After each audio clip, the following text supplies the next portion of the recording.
გამარჯობა, მოგესალმებით, მე ვარ ბექა პატურაშვილი, ეს არის Redline-ი, დიდი მადლობა რომ მიყურებთ. ამ ვიდეოში ვისაუბრებ უკრაინის შესახებ. წინა, რომელიც გუშინ განთავს და ეხებოდა ირანში მიმდინარე მოვლენებს, ხოლო 2 დღის წინ მქონდა განახლებული ინფორმაცია უკრაინასთან დაკავშირებით, შესაბამისად თუ მანამდე რა ხდებოდა და როგორ მიმდინარეობდა ბოლო პერიოდში მოვლენები. გსურთ რომ გაიგოთ, შეგიძლიათ უბრალოდ გაეცნოთ წინა ვიდეოებს, როგორც უკრაინასთან მიმართებით, ასევე ირანის საკითხზეც. რაც შეეხება ამ ეპიზოდს, მათ შორის საუბარი მექნება იმაზე თუ როგორ ესხმის თავს რუსეთის არმია მშვიდობიან მოქალაქეებს უკრაინის ტერიტორიაზე და ასევე სამოქალაქო ობიექტებს, რაც ფაქტობრივად შეიძლება შეფასდეს როგორც ტერორისტული აქტები, არც პირველი და სამწუხაროდ არც ალბათ ბოლო რუსეთის არმიის მიერ შესრულებული. ასევე მექნება საუბარი იმაზე თუ როგორ ვირეშმაკულად ცდილობენ ისინი დაარღვიონ ხო ვირეშმაკული უხდება კი ნამდვილად ამ მცდელობებს და მიხვდებით რატომ როდესაც დეტალებზე გადავალ ისინი ცდილობენ დაარღვიონ ერთკვირიანი ენერგოზავი რომელიც შეთანხმდა რაც გულისხმობს იმას რომ არც რუსეთმა და არც უკრაინის მხარემ არ უნდა მიიტანოს იერიშები ენერგოობიექტებზე რომელიც განკუთვნილი არის მოქალაქეების ელექტროენერგიის მომარაგების გათბობით თუ სხვა საჭირო კომუნიკაციების მიწოდებისთვის მოკლედ რუსებმა იპოვეს გზა ამ შეთანხმების დასარღვევად, რაც პრინციპში არ არის გასაკვირი და ასევე მექნება საუბარი იმაზე, რა ხდება ფრონტის ხაზზე, რა ხდება უკრაინის პარტნიორების მხრიდან, მათი სამხედრო საჭიროებებით მომარაგების თვალსაზრისით და შევხედავთ რუკას ფრონტის ხაზზე არსებულ ბოლო ცვლილებებსაც გაგაცნობთ აუცილებლად. დავიწყოთ მოკლედ ეს კადრი, რომელსაც ხედავთ, არის გადაღებული დნეპროპეტროვსკის ოლქში. ტერნივკაში, სადაც შაჰიდის დრონებით დაბომბეს სამოქალაქო ავტობუსები. ამ შემთხვევაში ამ ავტობუსებით გადაადგილდებოდნენ მეშახტეები, შრომელი ხალხი, უიარაღო ხალხი, რომელთაგან 16 არის ადგილზე დაღუპული. და კიდევ დამატებით 14 თუ 15 ადამიანზე იყო საუბარი, რომლებიც დაშავდნენ. აქ ხედავთ ფოტოს, მაგრამ არსებობს ასევე ვიდეო კადრები ძალიან სენსიტიური მასალა არის. თავად ამ ფოტოშიც მიაქცევთ ალბათ ყურადღებას რომ ჩანს გარკვეული ნაწილები, რომელიც არის დაბლარული, დაფარული ასე ვთქვათ, იმიტომ რომ აქ არის ცხედრები. აქ არის იმ ხალხის ცხედრები, ვინც ცოცხლად დაიწვა აი ამ შეტევის შედეგად, ავტობუსი განადგურებულია, მათი ნაწილი შიგნით იპოვეს ამ ხანძრის დადარტყმის შემდეგ, ნაწილი გარეთ. ხო, მოკლედ უმძიმესი ამბავი არის, როგორც თქვი, ყველა მათგანი იყო ჩვეულებრივი მოქალაქე, რომლებიც ადგენენ დილით და მიდიოდნენ სამსახურში, მიდიოდნენ შახტაში სამუშაოდ, თუმცა მათ სიცოცხლე მოუსწრაფა რუსულმა შაჰიდის დრონებმა. ამ ამბავს გამოეხმაურა უკრაინის პრეზიდენტიც თავის ბოლო განცხადებაში, თქვა რომ ეს არის კიდევ ერთი ტერორისტული აქტი რუსეთის მიერ განხორციელებული და თქვა რომ ეს ბოროტება აუცილებლად უნდა შეჩერდეს და მეშახტეებზე თავდასხმა არ არის ერთადერთი, რითაც ბოლო 2 დღე ამ მხრივ იყო გამორჩეული, ეს არის უკვე პირველი თებერვლის კადრები, ამ შემთხვევაში ლოკაცია არის ზაპოროჟიეს ოლქი და სამიზნე იყო არც მეტი არც ნაკლები, სამშობიარო სახლი. ნახოთ ეს მასალა, მოკლედ ხედავთ რომ შიგნით იყო ცეცხლი, ამ მომენტისთვის უკვე ჩამქრალი, აქ არის სახანძრო ბრიგადის მუშაობის მომენტი ასახული, მილები ჩანს და შიგნიდან წყლის ჭაულის გამოწყორცნაც ჩანს, დაკვამლიანება იყო. კიდევ არის მეორე ვიდეო მასალაც, ამავე ინციდენტის ამსახველი, სადაც უკვე შიდა ტერიტორია ჩანს, რაც ადასტურებს, რომ ნამდვილად სამედიცინო დაწესებულება არის. აქ რესპონდენტი კი ყვება, რომ არიან დაშავებულები ამ თავდასხმის შედეგად ერთის მხრივ და ადასტურებს, რომ რეალურად ეს არის სამშობიარო სახლი.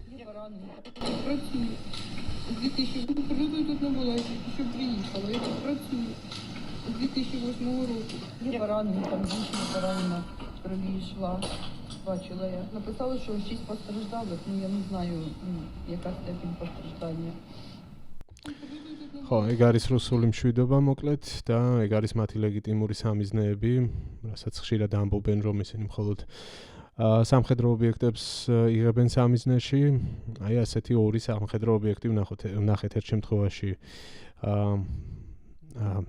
მეშახტეებით სავსე ავტობუსი, რომელსაც დრონი, შაჰიდის დრონი დაეჯახა, მეორე შემთხვევაში სამშობიარო სახლი. თუმცა არის კიდევ სხვა ფაქტებიც, მაგალითად ეს, რომელიც დაახლოებით 1 საათის წინ არის გავრცელებული, სულ ახალი დღევანდელი ინფორმაცია არის. საუბარია იმაზე, რომ ჩერკასიში იყო დრონებით დარტყმა და დაშავებული არის 4 ადამიანი, სამიზნე ამ შემთხვევაში იყო საცხოვრებელი კორპუსები, დამწვარია მანქანები, კერძო ობიექტები, ბიზნეს ობიექტები, ავტოფარეხები და ასე შემდეგ, მოკლედ დასახლებულ პუნქტზე განხორციელდა როგორც ჩანს ეს იერიში. ეს ყველაფერი დასტურდება ამ ვიდეო მასალითაც, რომელსაც ოფიციალური უწყებები ავრცელებენ, ლოგოთი თუ იმშელებთ და აქ ჩანს უკვე მეხანძრეების მუშაობა, დაზიანებული ინფრასტრუქტურა, სახლები და ცეცხლი, რომელსაც აი ამ მომენტში როცა ეს კადრები გადაღებულია, აქრობენ მეხანძრეები.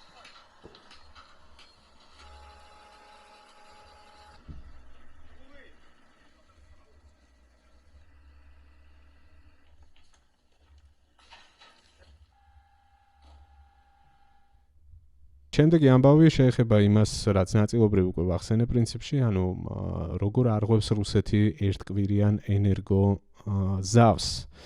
ნახოთ ჯერ კადრი, შემდეგ დეტალებს მოგიყვებით. ეს არის შაჰიდის ტიპის დრონის დაცემის მომენტი და ძლიერი აფეთქება, როგორც ნახეთ. ამბავი კი ხდება დნეპროპეტროვსკის ოლქში, სამიზნე იყო ქვანახშირის გადამამუშავებელი საწარმო. ის საწარმო, რომელიც თავის მხრივ ამ ინფორმაციის მიხედვით ამარაგებს თბოელექტროსადგურებს რეგიონში. ანუ, ვინმემ რომ კითხოს, რუსებს ზავი არ დაურღვევიათ, იმიტომ რომ მათ არ დაარტყეს პირდაპირ თბოელექტროსადგურს, მაგრამ დაარტყეს ქვანახშირის საწარმოს, რომელიც ამ თბოელექტროსადგურის მომარაგებაზე არის პასუხისმგებელი. ანუ შედეგი არსობრივად არ იცვლება, თუ ქვანახშირით მომარაგება არ მოხდება თბოელექტროსადგური ვერ იმუშავებს და დაზარალდებიან უკრაინის მოქალაქეები, თუ პირდაპირ იერიშს მიიტანენ თბოელექტროსადგურზე, ამ შემთხვევაშიც ვერ იმუშავებს, ვიდრე მისი აღდგენა მოხდება და დაზარალდებიან უკრაინის მოქალაქეები. ანუ ამ შემთხვევაში შესაკრებთა გადანაცვლებით ჯამი არ იცვლება და სწორედ ამაში მდგომარეობს ვირეშმაკობა რუსების მხრიდან, რომელიც ვახსენე. ისინი ალბათ პოლიტიკურ დისკუსიებში იტყვიან, რომ პატიოსნად შეასრულეს ზავი, მაგრამ ფაქტები საწინააღმდეგოს მეტყველებს, მათ ეს ზავი ფაქტობრივად უკვე დაარღვიეს.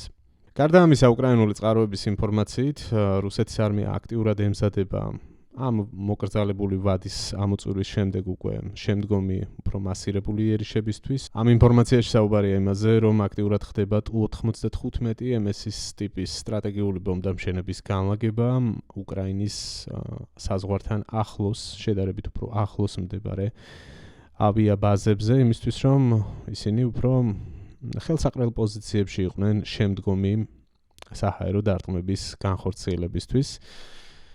გადავინაცვლოთ სხვა თემაზე, რომელიც ასევე ძალიან აქტუალური არის. პრინციპში ამის დაანონსება თავში დამავიწყდა, კი ვაპირებდი მის დაანონსებას. ახლა უნდა მოგიყვეთ, რატომ ემუქრებიან რუსები ილონ მასკს. მინიმუმ რუსი პროპაგანდისტები რატომ ემუქრებიან, უფრო სწორი იქნება ასე რომ თქვა.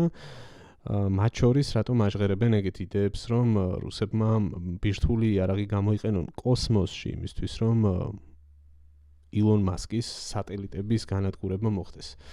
ამის მიზეზი არის ის, რომ Starlink-ს ვეღარ გამოიყენებენ რუს სამხედროები ფრონტის ხაზზე, ვეღარ გამოიყენებენ იმისთვის, რომ დაამაგრონ დრონებს, შორსმოქმედ დრონებს, უკეთესად მართონ და უკეთესად დაარტყან მშვიდობიან მოსახლეობას თუ სამხედრო ობიექტებს უკრაინის ტერიტორიაზე, რასაც ისინი ამ დრომდე აკეთებდნენ. ძალიან დიდი პრობლემა შეიქმნა ამის გამო და დიდი სკანდალური თემაც აგორდა ამის გარშემო. აი ამაზეა საუბარი ვიზუალიზაციისთვის, რომ გაჩვენოთ, წინა ვიდეოშიც ვსაუბრობდი ამის შესახებ. ასე გამოიყურება ეს ყველაფერი, ვიდეო ცოტა ჭედავს, მაგრამ ჩაირთვება. ნახეთ, მონიშნული არის. აი ეს 4 კუთხედი მოწყობილობა არის Starlink-ის მიმღები, დამაგრებული არის შორსმოქმედ დრონზე, ეს უზრუნველყოფს უკეთეს კომუნიკაციას, უკეთეს მართვას, ნავიგაციას, მათ შორის რომ დაბალ სიმაღლეზე დიდი სიჩქარით ეფრინათ ამ დრონებს და ეს ბევრად უფრო ეფექტურს ხდიდა მათ მოქმედებას. შესაბამისად, საბოლოოდ გაირკვა ეს ამბავი, როდესაც მაგალითად ესეთი კადრები იქნა გამოტანილი. ეს არის გადამჭერი დრონიდან გადაღებული კადრი უკრაინელების მასალა ამ შემთხვევაში. ეს კონკრეტული დრონი განადგურდა გასაგებია, მაგრამ ბევრი მათგანი ვერ განადგურდა, ხო? შემდეგ უკვე წავიდა მოლაპარაკებები და საბოლოოდ იქნა მიღწეული შეთანხმება. მიხაილო ფედოროვის განცხადება არის მისი ციტატა აქ ამ შემთხვევაში მოყვანილი, სადაც ის ამბობს, რომ უკრაინის თავდაცვის სამინისტრომ Starlink-თან ერთად უკვე გადადგა პირველი ნაბიჯები იმისთვის, რომ რუსებმა ვეღარ შეძლონ დრონების მართვის დროს Starlink-ების მოწყობილობების გამოყენება. ეს პირველი ნაბიჯი გულისხმობს იმას, რომ თუ ვინმე სურს Starlink-ის მოწყობილობის გამოყენება, ავტორიზაცია უნდა გაიაროს და მას ვერ გაივლიან რუსი ჯარისკაცები ავტომატურად. ამ ავტორიზაციის შესაძლებლობა ექნება მხოლოდ იმ ხალხს, ვინც თავდაცვის სამინისტროსგან მიიღებს, უკრაინის თავდაცვის სამინისტროსგან მიიღებს შესაბამის მონაცემებს. აქვე თავდაცვის მინისტრი აღნიშნავს, რომ უახლოეს დღეებში გამოქვეყნდება ინსტრუქციები უკრაინელი სამხედროებისთვის, თუ როგორ უნდა გაიარონ რეგისტრაცია და ვერიფიკაცია ამ Starlink-ის აპარატების გამოყენების დროს და ის ტერმინალები, რომლებიც ვერ გაივლიან ვერიფიკაციას, შესაბამისად მათი გამოყენება ვერ მოხდება, აკრძალული იქნება. ამასთან დასცენს ფედოროვი, რომ ეს პროცედურა იქნება ძალიან მარტივი და ხელმისაწვდომი უკრაინელი ჯარისკაცებისთვის. მოკლედ ასე ეს პრობლემა გადაიჭრა. ასევე მე ვკითხულობდი ინფორმაციას იმის შესახებ, რომ ერთ-ერთი შეზღუდვა პირველ ეტაპზე, ვიდრე ალბათ ეს რეგისტრაციის თუ ვერიფიკაციის პროცედურები დაინერგება, ამოქმედდება. პირველი შეზღუდვა, რაც მყისიერი რეაქცია იყო Starlink-ის მხრიდან, გახლავთ ის, რომ შეიზღუდა სიჩქარე, ასე ვთქვათ, ანუ თუ Starlink-ის აპარატი, რაც 80 კმ/სთ სიჩქარეზე იყო, თუ სწორად მახსოვს საუბარი, შეიძლება მეშლება, ან 80 ან 90 იყო ნახსენები, თუ ასეთი სიჩქარით გადაადგილდება, ის ავტომატურად გაითიშება. ანუ შესაბამისად, თუ დრონის ფრენის პროცესში გამოიყენება ეს აპარატი, ის უბრალოდ ვერ იმუშავებს. ეს არის პირველი ნაბიჯი, რაც გადადგეს. მეორე კი არის უკვე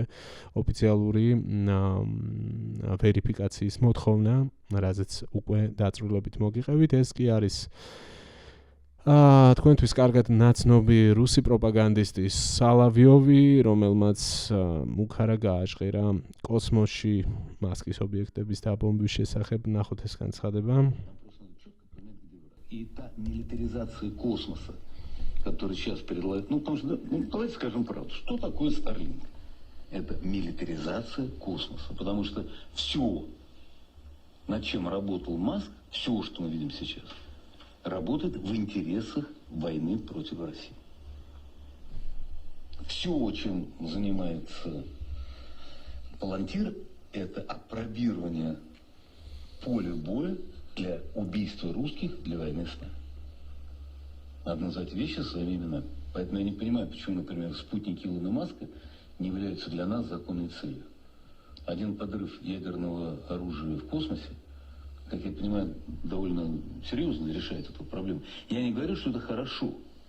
Но просто сейчас, когда они предлагают развернуть еще более массовую группировку, которая уже будет заниматься и вычислительными возможностями, эта вот информация прошла сегодня. Плюс, а вы считаете, те 1 миллион роботов Optimus, которые Маск объявил, будут выпускаться на заводах Tesla, ранее выпускавших ряд автомобильных моделей, он где окажется? В космосе у нас был такой, когда мы строили свою систему ПРО.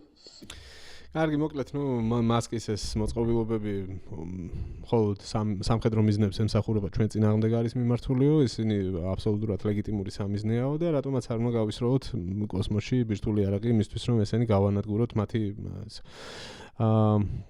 რა ქვია მას სატელიტებიო, ხო, ეს არის მოკლე შინაარსი აი ამ ბოდვის, რომელიც მოისმინეთ. არ ვიცი, ხო, ვიღაცებს ალბათ აჯერებენ ამით, რომ ყოვლის შემძლე არიან, ყოველ შემთხვევაში მინიმუმ ბრას გამოხატავენ ამ გზით. დანარჩენი, რა ვიცი, თქვენ დააკომენტარეთ. გავაგრძელოთ შემდეგი ამბავი. უკვე გადავიდეთ ფრონტის ხაზზე ნელ-ნელა, ვნახოთ რა ხდება საბრძოლო მოქმედებების არეალში. ეს არის მასალა, რომელიც არის გადაღებული დონეცკის ოლქში და ჩანს ჰაიმარსის სისტემის გამოყენებით რუსული ბუკის სისტემის განადგურება. საშინელ მუსიკებს ადებენ ხოლმე რატომღაც ამ ვიდეოებს და გავუთი შეხმა ალბათ მიხვდით. ხო, აფეთქების კადრი ჩანს, სადაც განადგურება დასტურდება და ჰაიმარსის სისტემის გამოყენებით მოხდა, როგორც თქვი. ეს კონკრეტული დარტყმა. შემდეგი ვიდეოც ასახავს რუსული სამხედრო ტექნიკის და პირადი შემადგენლობის განადგურებას. ამ ნიუსში საუბარია იმაზე, რომ 14 რუსი სამხედროს განადგურება მოხდა აი ამ ერთი კონკრეტული ოპერაციის ფარგლებში, ხო, როგორც ხედავთ, ჯავშან ტრანსპორტი 2 იყო, რომელსაც მოხდა დრონების, შემდეგ უკვე ეს სამხედროები გაიფანტნენ გარშემო არსებული შენობების მიმართულებით, თუმცა უკვე ეტაპობრივად მათი სათითაოდ განადგურება ხდება. ამას ასახავს სწორედ ეს ვიდეო, აი ამ ბომბერ დრონების გამოყენებით, ეგრეთ წოდებული ბომბერ დრონების გამოყენებით სათითაოდ განადგურეს ყველა მათგანი. ასეთი ძალიან ბევრი ვიდეო ვრცელდება ფრონტის ხაზიდან, რომელიც ასახავს სწორედ ცოცხალი ძალის და ისევე საშინელი მუსიკა, ხო, ნუ რომელიც ასახავს რუსი ჯარისკაცების განადგურების კადრებს, ხო, ძირითად შემთხვევაში აქ დრონების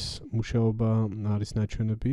ამ 4 წლიანი ომის განმავლობაში დრონის ოპერატორები განსაკუთრებით დახელოდნენ, მათ ძალიან ბევრი საქმე აქვთ ყოველდღიურად. უამრავი კადრი არსებობს ასეთი, რომელიც Telegram არხებზე თუ სხვა სოციალურ ქსელებში ვრცელდება ინტენსიურად ყოველდღიურად.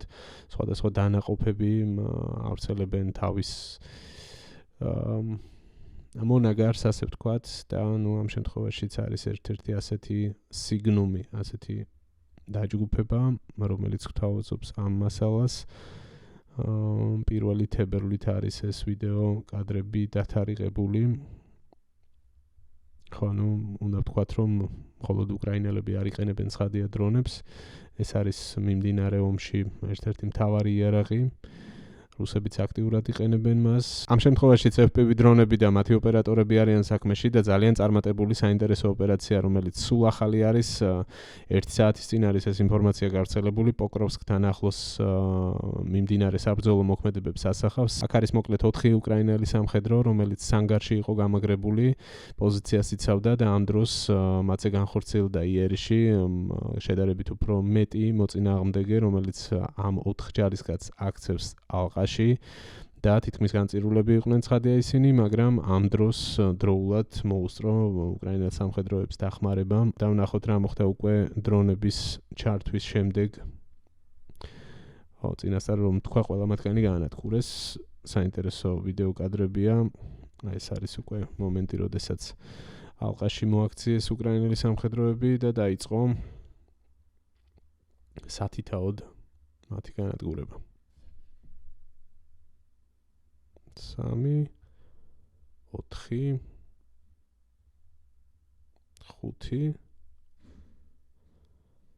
5 6 კიდევ 2 გარბოდა.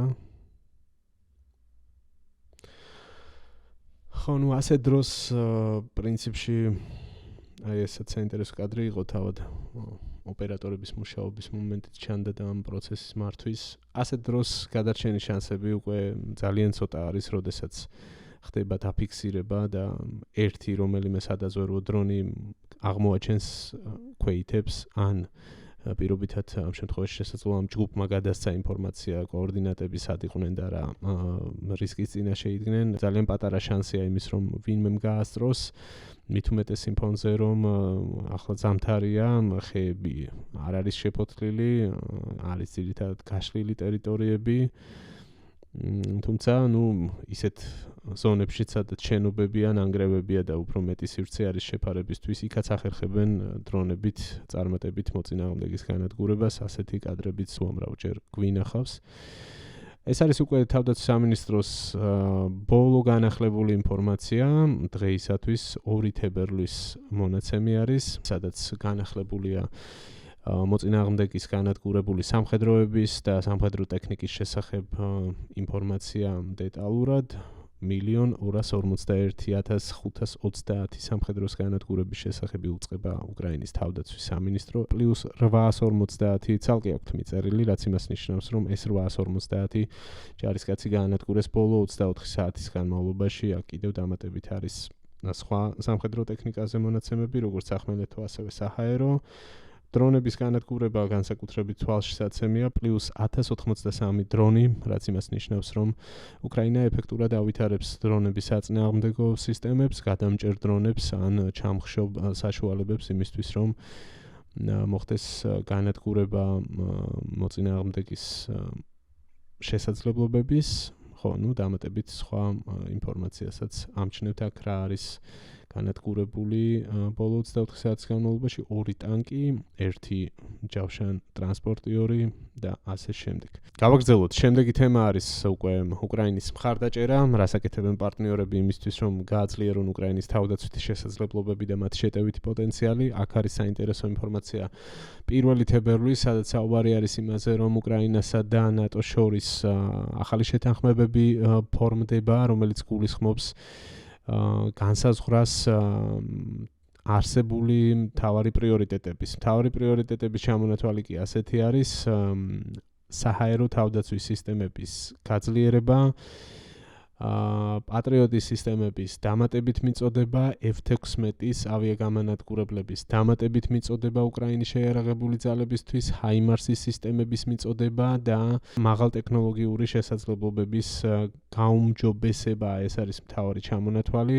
აქვე საუბარია იმაზე, რომ უკრაინის თავდაცვის მინისტრი მიხაილო ფედოროვი შეხვდა ნატოს მაღალჩინოსნებს, 2 გვარი არის დასახელებული, პატრიკ თარნერი და გენერალი კურტის ბაზარდი და სწორედ ეს პრიორიტეტული მიმართულებები განიხილეს მინისტრმა და ნატოს მაღალჩინოსნებმა. თავის მხრივ ფედოროვმა, თავდაცვის მინისტრმა მადლობა გადაუხადა ნატოს მაღალჩინოსნებს იმისთვის, რომ ჩართული არიან ფიურლის ინიციატივაში, რაც გულისხმობს უკრაინისთვის იარაღის შესყიდვას ამერიკის შეერთებული შტატებისგან და ამ გზით მომარაგებას. და აქვე აღნიშნული არის, რომ გარდა იმისა, რომ უკრაინა თავად იღებს სარგებელს ამ პროგრამის მეშვეობით, ის იღებს ასევე ვალდებულებას, რომ პარტნიორებს გაუზიაროს თანამედროვე გამოცდილება, რეალური საბრძოლო გამოცდილება და ტექნოლოგიები, რომელსაც სავითარებენ ისინი ამ მიმდინარე ომის განმავლობაში. შემდეგი სიახლე ასევე ეხება უკრაინის საჰაერო თავდაცვის გაძლიერებას და დამატებით სისტემების მიღებას, მაგალითად როგორც არის პატრიოტის, აირის-ტის და ნასამსის საჰაერო თავდაცვის სისტემების მიღება.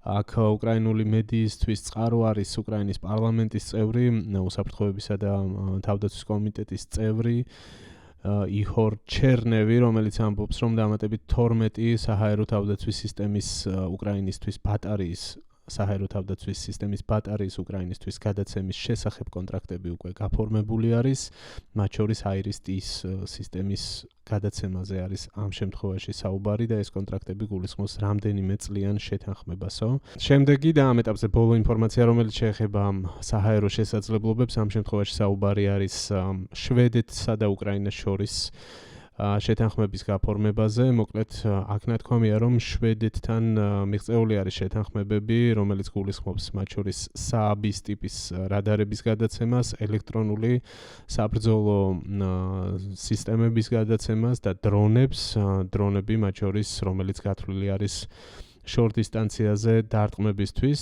თავდაცვის მინისტრი მიხეილ ფედოროვი ამავე ინფორმაციით განიხილავს შვედებთან ბალისტიკურ საფრთხეებთან გამკლავების ერთობლივ შესაძლებლობებს და ერთობლივ პროგრამებზე მუშაობას და ასევე საუბარი არის გრიფენის ტიპის ავიაგამანადგურებლების გადაცემაზე უკრაინისთვის, მეტეორის ტიპის ჰაერი კლასის რაკეტებთან ერთად და ეს შეთანხმებებიც განხილვის ეტაპზე არის, როგორც აქ არის აღნიშნული. აქვე არის მოცემული კადრები, რომელიც სწორედ გრიფენების ავიაგამანადგურებლების ფრენას ასახავს. ესე გამოიყურება ეს საფრენი აპარატები. ხო, მოკლედ, უკრაინის ამოცანა არის პირველ რიგში საჰაერო საფრთხეების განეიტრალება, საჰაერო სისტემების დამატებით მიღება. იქიდან გამომდინარე, რომ მათ უწევთ იმ რეალობაში ცხოვრება, რომ ყოველდღიურად არის მათ საჰაერო სივრცეში ასეულობით საჰაერო სამიზნე. მათ შორის დრონები, ბალისტიკური რაკეტები, ფრთოსანი რაკეტები და ეს ყველაფერი მოითხოვს ეფექტურ პასუხს. შესაბამისად, უკრაინის თავდაცვის სამინისტრო არის სწორედ ორიენტირებული იმაზე, რომ ახალი კონტრაქტები გაფორმდეს პარტნიორ ქვეყნებთან. და ბოლოს როგორც შეგვიძლია გადავხედოთ რუკას, ვნახოთ რა შეიცვალა უშუალოდ ფრონტის ხაზზე ბოლო 2 დღის განმავლობაში 31 იანვრიდან დღემდე 2 თებერვლამდე. აქვე გეტყვით, რომ შეგიძლიათ ნახოთ ჩემი წინა ვიდეო, რომელიც ეხება უკრაინის თემას და იქაც არის რუკის მიმოხილვა და უწყვეტობა რომ გქონდეთ, გადახედოთ პირობითად წინა პერიოდში რა შეიცვალა, იანვრის თვეში რა შეიცვალა ფრონტის ხაზზე. ახლა კი ბოლო 2 დღის სიახლეები, როგორც დაგვირდით, ერთ-ერთი არის 31 იანვრის ცვლილება, რაც ასახავს ზაპოროჟიეს მიმართულებაზე ჰულაიპოლიდან ჩრდილოეთით ცვლილებას. გადავიდეთ ერთი დღით უკან. საკმაოდ დიდი წინსვლა არის პრინციპში, თუ დავაკვირდებით ნაცრისფერი ზონის გაფართოებას და წითელი მონიშნის გაფართოებას აი ამ ნაწილში. როგორც ჩანს, აი ეს დასახლებული პუნქტი ტერნოვეტე არის რუსების სამიზნე ამ შემთხვევაში, ოდნავ მოზრდილი სხვა აი ამ პატარ-პატარა სოფლებთან შედარებით. ხო, რაც შეეხება ჰულაიპოლეს, აქ ვითარება უცვლელი არის. როგორც ხედავთ, საკმაოდ დიდი ხანია პრინციპში დიდი გაქცევის შემდეგ ამ მიმართულებით უკრაინელებმა მოახერხეს ბოლო 1 თვის განმავლობაში, რომ დაიჭირეს ფრონტის ხაზი და ასეთი მოცემულობა არის ჰულაიპოლეში. შუაზეა გაყოფილი ქალაქი, ნახევარს რუსები აკონტროლებენ, ნახევარი ნაცრისფერ ზონაში არის, რაც გულისხმობს იმას, რომ აქ უკვე რაღაცნაირად შეჩერდა ეს პროცესი და ვეღარ მიიწევენ ჯერჯერობით ისინი წინ. ნახოთ როგორ განვითარდება პროცესი, განვაგრძოთ შემდეგი სიახლე რა გვაქვს. ეს არის უკვე ხო, ესაც იგივე მიმართულება, უბრალოდ 2 სხვადასხვა დასახლებული პუნქტია და ამიტომ სხვადასხვა შეტყობინება არის მოსული, ასე ვთქვათ. ზაპოროჟიეს მიმართულებაზე გქონდა მოკლედ 31 იანვრისთვის ეს სიახლეები და ვნახოთ რა ხდება უკვე 1 თებერვლისთვის, რა განახლება გვაქვს.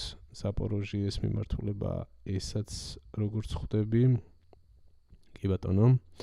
სამხრეთიდან რუსებმა დაანონსეს ჯერ კიდევ გასული წლის მიწურულს, რომ მათი მთავარი პრიორიტეტი იქნებოდა აი ამ ზონაში შეტევების გააქტიურება და ცვლილება გვაქვს 1 თებერვლისთვის. გადავიდეთ უკან, 31-ში ასეთი სურათი იყო და 1 თებერვალს პრიმორსკეს მიმართულებაზე ოდნავ გაფართოვდა რუსების დაფარვის ზონა. ანუ რამდენიმე ქუჩა დაიკავეს კიდევ აი ამ დასახლებულ ზონაში. სანაპიროსთან ახლოს, გასაგებია, მათი მიზანი არის, რომ დაიკავონ პრიმორსკე მთლიანად და შემდეგ უკვე ზაპოროჟიეს სამხრეთიდან უფრო მეტად შეუტიონ. სტეპნოჰეშსკიც არის ერთ-ერთი ამ დასახელებულ პრიორიტეტებს შორის, სადაც ჯერჯერობით ეს მდგომარეობა, აქაც ნაწილობრივ რუსებს აქვთ უკვე პოზიციები დაკავებული და მთლიანობაში ეს დასახლებული პუნქტი არის ნაცრისფერ ზონაში ამ დროისთვის. ხო, ამაზე კიდევ დამატებით შემიძლია გითხრათ, რომ აქ სწრაფი ტემპით ვერ ვითარდება რუსების შეტევა, ნელ-ნელა, პატარ-პატარა ნაბიჯებით ძალიან მცირე წინსვლას საფიქსირებენ პერიოდულად ისინი. ჯერჯერობით აქ რაიმე საგანგაშო ყოველ შემთხვევაში არ ხდება. ნახოთ ახლა სხვა ოლქებში რა ხდება, დონეცკის ოლქია პრინციპში ყველაზე მეტად საინტერესო, თუ არის იქ რამე სიახლე. აქ ზაპოროჟია გასაგებია, ჰულაიპოლედან ჩრდილოეთით პატარა წინსვლა აქვთ რუსებს და აქაც ზაპოროჟიეს სამხრეთითაც ვნახეთ პატარა გადაადგილება. წავიდეთ ახლა პოკროვსკი, მირნოჰრადი, კონსტანტინივკა, კრამატორსკი, აქ რა ცვლილებები გვაქვს. დავიწყოთ პოკროვსკიდან. რამდენიმე ვიდეო კი ვნახეთ უკვე, რომელიც ასახავდა აქ ძალიან მძიმე ბრძოლების მიმდინარეობას და რუსების დანაკარგები იყო ნაჩვენები, თუმცა ცხადია უკრაინელებსაც აქვთ აქ დანაკარგები, ძალიან ინტენსიური ბრძოლები მიმდინარეობს კვლავ პოკროვსკი მირნოჰრადის გარშემო. რუკაზე როგორც ჩანს, უცვლელი არის ჯერჯერობით სურათი, ბოლო რამდენიმე დღეა, რომ გადავიდეთ კიდევ უკან, ბოლოს ცვლილება როდის გქონდა. ხო, 22 იანვარს იყო პატარა გაფართოება აქ ნაცრისფერი ზონის, როგორც ხედავთ. და მანამდე აი წითელი მონიშნის ცვლილება 16 იანვრის შემდეგ არ ყოფილა. უпроსურად 19 იანვრის შემდეგ 19-ში აი აქ პოკროვსკის ჩრდილო-აღმოსავლეთ ნაწილში პატარაზე წინ წაიწიეს რუსებმა და ამის შემდეგ არც პოკროვსკში და არც აი მირნოჰრადში იყო ასევე 20 იანვრისთვის აი აქ მნიშვნელოვანი წინსვლა. ამის შემდეგ უცვლელი არის სურათი. თუ არ ჩავთვლით აი აქ პატარა ნაცრისფერი ზონების გაფართოებას. 1 იანვარი გვაქვს ბოლო განახლება. ერთ სიტყვით პოკროვსკის და მირნოჰრადის გარშემო ისევ გრძელდება საბრძოლო მოქმედებები და უკრაინის თავდაცვის ძალები ეფექტურად ახერხებს რომ შეაკავოს ოკუპანტი ძალა და არ მისცეს მათ შემდგომი წინსვლის საშუალება. უკრაინის ძირითადი თავდაცვის ხაზების გადალახვის საშუალება დონეცკის ოლქში და პუტინის ამბიციებს თუ დავეყრდნობით შემდეგი ამოცანები გახლავთ მთლიანად ამ აგლომერაციის ხელში ჩაგდება და დონეცკის ოლქის სრულად ოკუპაცია ის იმუქრება რომ ადრე თუ გვიან ჩვენ ამას აუცილებლად გავაკეთებთო, მაგრამ ფაქტია რომ 1 წელზე მეტია რუსეთის არმია ჯერ პოკროვსკს ვერ გასცდა. და ნუ ფაქტებით თუ ვიმშელებთ ამ გადმოსახედიდან სლავიანსკი, კრამატორსკი, კონსტანტინივკა ეს ყველაფერი ძალიან რთული ამოცანა იქნება და ცხადია ბევრ დანაკარგებთან დაკავშირებული. გავაგრძელოთ დონეცკს რომ ხო ნუ პრინციპში შევხედოთ ამას ბოლო 2 დღის განმავლობაში გადავიწევ უკან ასე ვთქვათ რუკაზე რა შეიცვალა. აქაც არის ნუ აი 28 იანვრის შემდეგ კრამატორსკის მიმართულებაზე ძალიან მცირე ცვლილებები და ასევე აქ ლიმანიდან სამხრეთით პატარა ცვლილება, ხო, აი 28 იანვრის შემდეგ 29-ში. დიდი ბევრი არაფერი მინდვრები რამდენიმე კვადრატული კილომეტრი და პატარა ნაცრისფერი ზონის გაფართოება არის ასევე 30-ში. აქ კრამატორსკის მიმართულებაზე, ნუ პრინციპში ძალიან შორს ჯერ კრამატორსკიდან აღმოსავლეთით. 31-ში რა მოხდა? აქაც 31-შიც პატარა გაფართოება ნაცრისფერი ზონის. ხო, ეს არის და ეს პრინციპში დონეცკის ოლქზე რაც შეგვიძლია ვთქვათ. კუპიანსკში ხომ არ გვაქვს რაიმე ცვლილება. არა, კუპიანსკი ისევ გამოიყურება როგორც ბოლო 1 თვეა გამოიყურებოდა. აქ პატარა რუსული დაჯგუფებები რჩებიან ისევ ცენტრალურ ნაწილში, ალყაში. მომარაგების გარეშე და ძალიან რთულ მდგომარეობაში. ვნახოთ რამდენი ხანი შეძლებენ ისინი რომ აქ გამაგრდნენ. პრინციპში მათ გადასარჩენად და მათ მხარდასაჭერად რაიმე მოძრაობა ამ დრომდე არ ჩანს რუსების მხრიდან.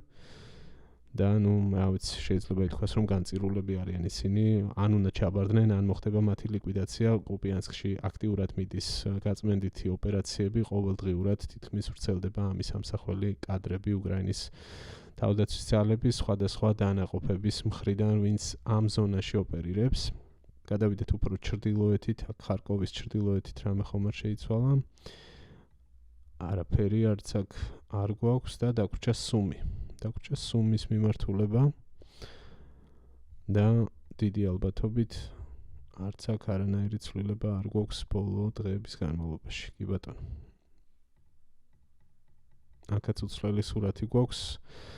მცირე ტერიტორიებზე რჩებიან რუსები გამაგრებული სუმის ჩრდილო-აღმოსავლეთ ნაწილში. ეს არის და ეს.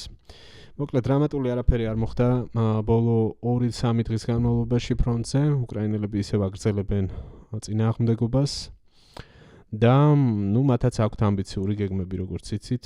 თავდაცვის სამინისტროს გაცხადებული ამოცანა არის, რომ ყოველთვიურად მოწინააღმდეგის დანაკარგები გაზარდონ 50,000 ჯარისკაცამდე. ამაში იგულისხმება დაღუპულები და იგულისხმება ასევე დაშავებულები, რომლებიც ავტომატურად გამოეთიშებიან საბრძოლო მოქმედებებს. დეკემბრის მონაცემი 2025 წლის იყო 35,000 რუსი განადგურებული სამხედრო რუსი რა, ნუ პრინციპში რუსეთის არმიის ჯარისკაცებზეა საუბარი, შესაძლოა ეთნიკურად ისინი სულაც არ იყვნენ ყველა რუსი. და ნუ თქვეს რომ 2026 წელს მათი ამოცანა იქნება ყოველთვიურად საშუალოდ 50,000 განადგურება. ამბიციური განაცხადია, მაგრამ ნახოთ რა იქნება. კარგი, დავასრულებ ამით დაგემშვიდობებით. თუ ამ დრომდე უყურეთ და საინტერესო იყო ეს ვიდეო თქვენთვის, აუცილებლად დაალაიქეთ. ძალიან მარტივი საქმეა თქვენთვის. არაფერი არ უნდა დალაიქებას, მაგრამ ჩემთვის ძალიან სასარგებლო, იმიტომ რომ რაც უფრო მეტი ლაიქი აქვს, ვიდეო უფრო რეიტინგულია და უფრო მეტ ადამიანთან მიაღწევს, უფრო გაიზრდება აუდიტორია. გამოიწერეთ არხი თუ არ ხართ არხის გამომწერები და ახლა აღმოაჩინეთ შესაძლოა და პირველად უყურებთ ჩემ ვიდეოს, თუ რა თქმა უნდა მოგეწონათ და საინტერესოა თქვენთვის. და თუ უფრო მეტის გაკეთება გსურთ, გახდით ჩემი სპონსორები.